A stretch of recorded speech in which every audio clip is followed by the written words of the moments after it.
Juhu, sveikiņi! Dzirdi mani? Vai tu mani dzirdi? Ļauj, es tev ko pastāstīšu. Mazs cinītis gāž lielu vezumu. Tikai mežā tie ir ne tikai mazie cinīši, bet arī citi mazie. Šoreiz par viņiem. Lai gan meža mazie var šķist nemanāmi un nesvarīgi, tieši sīkie kukaiņi, sūnas, ķērpji, sēnes un mikroorganismi ir tie, kuri mežu savieno vienā tīklā. Ziniet, cik Latvijā ir kukaiņu sugu? Pareizi, vairāk nekā 10 000.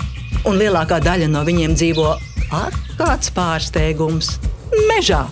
Kukaiņi drupina veco koksni un nolūzušos zarus. Pērnās lapas viņi pārvērš leknā augstnē. Kā jau noprotat, kukaiņi nav nekādi mīluliši. Viņi patiesībā ir īsti plēsoņi, kuri konkurē par resursiem un tādā veidā uztur mežā līdzsvaru.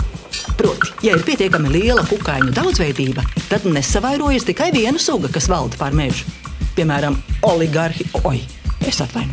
mizgrauži, kur kukaiņi labi pastrādājuši, tur putniem, pelēm un susurim vieglāk uztaisīt tālu vai dobumu. Un, protams, kukaiņi ir arī būtisks posms barības ķēdē. Vēl Latvijā kopumā zināmas ap 640 sūnu, 700 ķērpju un ap 4000 sēņu sugu, no kurām lielākā daļa sastopamas, mežā. Turklāt mums ir arī savas aizsargājumās sugas, piemēram, kailā apaļlape, hellera ķīļlape un tūbainā bārkstlape no ekskluzīvas sugas. Košā zeltpore un plaisājošā rūtaine – totālas VIP sēnes, bet zviņainā telotrēma un caurumainā menegācija – ķērpju sugas, kas ir vienkārši neatkārtojamas.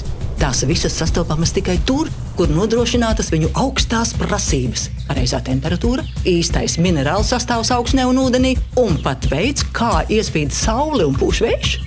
Tādi mums te mazie, izvēlīgi, strādīgi un ekskluzīvi. Bet kas mežā notiek ar kritušajiem? Par to nākamajā sērijā.